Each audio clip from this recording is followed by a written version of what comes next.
Yo, boom. The thing goes.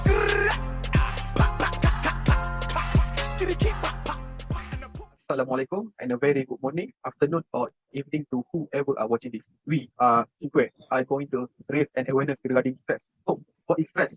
How can we differentiate stress? So, stress is a feeling of emotional or physical tension. Stress can come in various ways, such as any event or thought that you may think of that can trigger frustration, anger, or nervous. So, stress can be advantage in the short term because it can drive you to thrive further. If the stress is active too long within the body, it can cause major destruction towards your body. So, stress can be defined as a tension that when someone is being demand or challenged.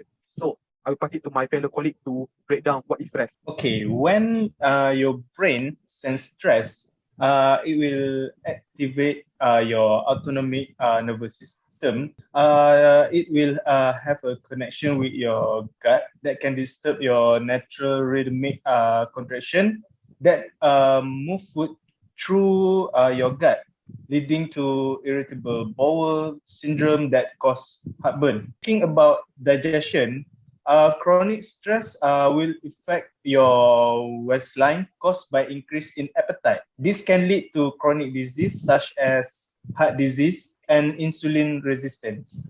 Okay, meanwhile, stress hormone affects cells in many ways. Chronic stress can dampen function of some immune cells, making you more exposed to infection and slow the healing rate. Want to live a long life? You may have to curb your chronic stress.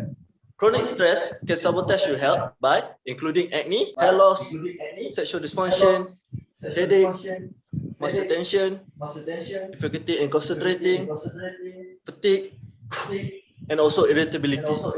Stress is just stressful, but if you understand a bit about it, you'll be better to deal with it.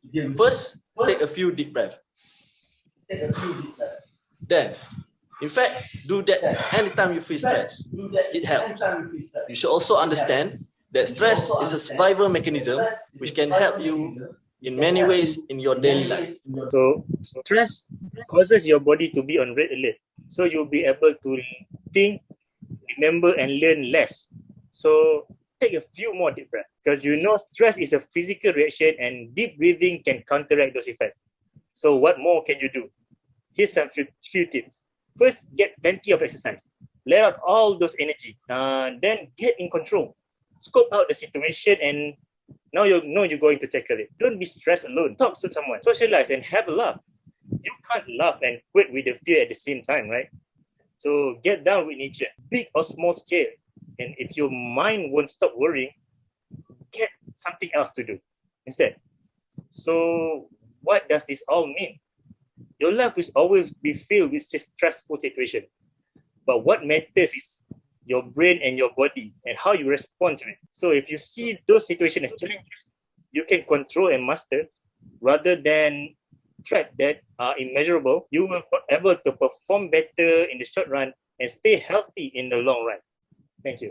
Assalamualaikum and welcome to the conference. As the previous conference, we have discussed about stress and the framework regarding stress and how to manage stress. So, in this conference, I would like to ask you guys to develop a framework that we are going to use in the near future. So, the three components that I identify, which is the policy and practice, the worksite-based resource and activity, and the third is clinical service and resources. So, the first thing is policy and practice. I would like to ask Nazrin to develop a policy or SOP that can integrated power nap, create quiet space for relaxation, and normalize talking about stress and other mental health problems. So, to develop SOP that we can use in the near future. And the second one is worksite-based resource and activity, because in the workplace we all have stresses. So I would like Haikal to develop a schedule that have workshop and classes to manage stress, and but not least create a workplace wellness committee. And the third is clinical service and resources. I will delegate this task to Shafiq. Shafiq, I would like you to ask the finance for our budget. Can we develop an employee assistance program that can overcome stress in the workplace? So, in the meantime, I would like you guys to standardize this framework that we are going to use for our organization to overcome stress or manage stress. That's all for this conference, and I will see you guys later.